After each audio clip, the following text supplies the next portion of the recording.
देखिए my friends, मैं आज जिस वीडियो की बात करने जा रहा हूं वो admission of a new partner है। मतलब एक जब नया पार्टनर आपकी जिंदगी में आता है तो कैसा क्या क्या बदलता है और क्या क्या होगा। भैया हमने सबसे पहले कहा एक जब न्यू पार्टनर जिंदगी में आएगा तो सबसे पहली चीज होगी कि भैया उनके बीच में कोई पहले से एग्रीमेंट होगा जो पुराने पार्टनर हैं। जैसे हमने एक नाम ले लिया, मान लो ये है लाला गिरधारी लाल, एक पार्टनर। ये लाला गिरधारी लाल हैं तो ये ललियाइन होंगी। इनकी एक बेटी है मुन्नी और इनका एक बेटा है नंदू। बेटा अभी तक परिवार बड़ी अच्छी तरीके से चल रहा था। इनके बीच में पहले से एग्रीमेंट है कि कौन क्या करेगा। पापा लाला कमाने जाएगा, ललियाइन खाना बनाएगी, मुन्नी और नंदू पढ़ाई लिखाई करेंगे। घर में सबके पावर पहले से डिफाइंड हैं। जहां पावर डिफाइंड होते हैं वहां झगड़ा कुछ कम होते हैं। इनके बीच में इनके साइज के हिसाब से रेशियोज भी डिसाइडेड होंगे। तो भैया घर में कोई चीज आएगी तो कितनी कितनी बटेगी। अब मान लीजिए ये 4 पार्टनर हैं और अगर इक्वल बांट रहे होंगे तो 1/4 1/4 1/4 बांट रहे होंगे चारों आपस में। अभी तक ये परिवार हंसी खुशी से चल रहा था। इनके बीच में अच्छी अंडरस्टैंडिंग थी। अंडरस्टैंडिंग का मतलब क्या होता है कि बाप के आते ही बच्चे किताबें खोल लें तो ये माना जाता है कि अच्छी अंडरस्टैंडिंग है। अब देखिए इनकी जिंदगी में कलेश चालू होने। तो मैंने क्या कहा, 4 पार्टनर थे। एक का नाम क्या था, लाला गिरधारी लाल। दूसरे पार्टनर का नाम क्या था, ललियाइन, लाला की ललियाइन। तीसरी उनकी बेटी मुन्नी और चौथा नंदू। अब क्या हुआ, नंदू चार्टर्ड अकाउंटेंट बन गया। जैसे ही नंदू चार्टर्ड अकाउंटेंट बना उसके रिश्ते आने लगे। इसका मतलब है कि अब घर में एक 5वां कोई मेहमान आने वाला है। इसका मतलब है एक नए पार्टनर का एडमिशन होने वाला है। भाई अब जैसे ही नए पार्टनर का एडमिशन की बात आई, भैया ये बताइए एक नए पार्टनर को कि जब पार्टनरशिप में एडमिट किया जाता है तो बेटा एक बात ध्यान रखिएगा, सारे पार्टनर की कंसेंट से ही किसी नए पार्टनर को एडमिट किया जा सकता है, जब तक कि पार्टनरशिप डीड में कुछ अलग ना लिखा हो। मेरे शब्दों पर ध्यान दीजिएगा। नए पार्टनर का एडमिशन सारे पार्टनर की कंसेंट से ही होगा। सारे पार्टनर की कंसेंट से ही होगा जब तक कि कुछ पार्टनरशिप डीड में स्पेशली लिखा ना हो। भैया क्वेश्चन है कि कौन नया पार्टनर बन सकता है। हमने कहा बेटा कोई भी व्यक्ति जो साउंड माइंड का है। साउंड माइंड का मतलब है अपना अच्छा बुरा सोच सकता है और वो डिस्क्वालीफाइड बाय द लॉ नहीं है। तो पहला क्वेश्चन क्या है कि भैया नया पार्टनर कैसे आएगा। हमने नया पार्टनर सबकी सहमति से आएगा। दूसरा क्वेश्चन है कि भैया नया पार्टनर कौन बन सकता है। हमने कहा कोई भी व्यक्ति जो भारत का सिटीजन है या भारत का सिटीजन है और वो साउंड माइंड का है और डिस्क्वालिफाइड बाय द लॉ नहीं है। बेटा अब ये बताइए, अभी तक 4 पार्टनर थे, अब पांचवा पार्टनर एंटर कर गई है जिसका नाम है शीला।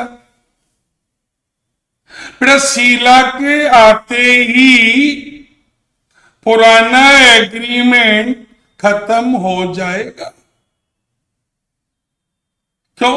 अभी तक एग्रीमेंट पर 4 लोगों के सिग्नेचर थे, अब एक नया एग्रीमेंट बनेगा, उस पर 5 लोगों के सिग्नेचर होंगे, तो पुराना एग्रीमेंट खत्म हो जाएगा। लेकिन यहां पर एग्रीमेंट खत्म हो जाएगा लेकिन पार्टनरशिप फर्म चलती रहेगी। तो जब पुराना एग्रीमेंट जब भी खत्म होगा तो इसको हम लोग पार्टनरशिप की लैंग्वेज में बोलेंगे रिकॉन्स्टिट्यूशन ऑफ द फर्म। क्या?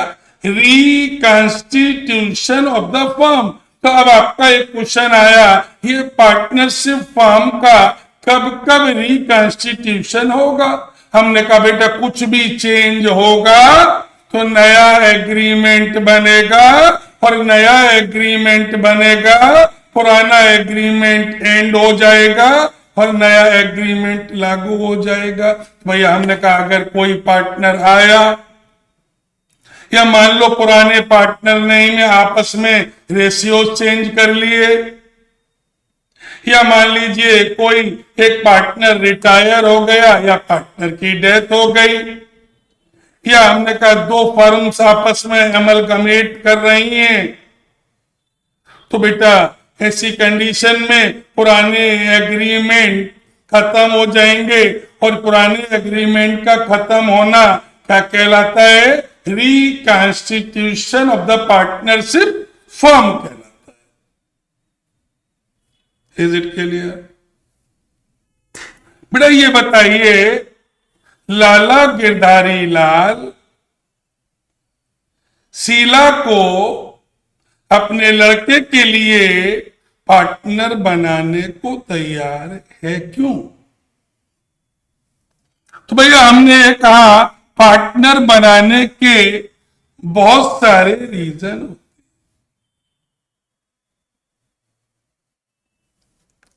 जैसे हमने कहा हम अपने बिजनेस को एक्सपेंड करना चाहते हैं और एक्सपेंशन के लिए हमें पैसा चाहिए, तो एक नए पार्टनर को एडमिट कर लो तो कैपिटल आ जाएगी जिससे बिजनेस को और एक्सपेंड कर सकते हैं। या हमें कुछ अपनी पार्टनरशिप में मैनेजर स्किल लानी है, उसके लिए पैसा चाहिए है, तो हम किसी पार्टनर को ऐड कर सकते हैं। या बेटा कोई एक ऐसा पार्टनर मिल रहा है जो कल तक हमारा एम्प्लॉई था और उसको हम इनकरेज करना चाहते हैं कि देखो अगर तुम भी हमारी फर्म में अच्छा काम करोगे तो कल तुमको भी हम पार्टनर बना देंगे। क्या? तो इनकरेज करने के लिए एम्प्लॉइज को भी हो सकता है। या बेटा कोई अंबानी या अडानी जैसा व्यक्ति अगर हमारे साथ जुड़ जाए तो ये बताइए हमारे गोल्फ कॉमर्स हाउस की गुडविल सोचिए कितनी बढ़ जाएगी। कल से हम भी चार्टर्ड प्लेन पे चलने लगेंगे। तो भैया हम एक नए पार्टनर को क्यों लेते हैं?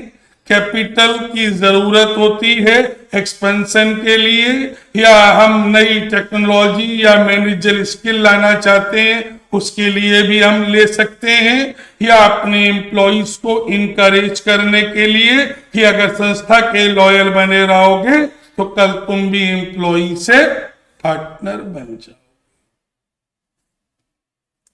बेटा अब ये जो शीला आ रही है वो प्रॉफिट में तो पार्टिसिपेट करना चाहती लेकिन लॉस के लिए वो मना कर रही कि भैया नहीं, हम आपके प्रॉफिट में तो पार्टिसिपेट करेंगे लेकिन लॉस में हम कुछ नहीं देंगे। क्या ऐसा हो सकता है? तो हमारा आंसर है यस। अगर सारे पार्टनर एग्री हैं तो एक नए पार्टनर को एग्जेम्प्ट किया जा सकता है लॉस शेयरिंग से। Okay okay. फिर एक अगला क्वेश्चन और हमारे सामने आया कि भैया ये सैक्रिफाइसिंग रेशियो क्या होता है। फिर अब हमने ये कहा छोटी सी बात, कल तक 4 मेंबर थे, जो भी चीज आती थी 1/4 1/4 1/4 1/4 बढ़ जाती थी। अब 5वां जो मेंबर शीला आया है तो कोई ना कोई तो अपने हिस्से से कम करेगा तभी तो शीला को मिलेगा। हो सकता है लाला गिरधारी लाल दे, हो सकता है ललियान दे, हो सकता है नंदू खुद अपने हिस्से से कम करे, और हो सकता है कि सारे लोग। तो जिसने अपना हिस्सा न्यू पार्टनर के लिए कम किया उसको हम क्या बोलेंगे? Sacrificing ratio. जितना जितना दिया वो सैक्रिफाइसिंग रेशियो। ये कैसे निकलेगा? Old ratio minus new ratio. Question ये निकालते क्यों है बेटा? अपना हिस्सा कोई ऐसे ही कम नहीं करता है, अपने हिस्से के बदले में कुछ मांगेगा कि भैया देखो अपना हिस्सा हम तुम्हें देने के लिए तैयार हैं, तुम हमें दो। तो क्वेश्चन है कि सैक्रिफाइसिंग रेशियो क्यों निकाला जाता है? तो मेरा बहुत simple answer, it is calculated to determine the amount that the new partner will pay. New partner will pay to the old partner for sacrificing his share of the profit.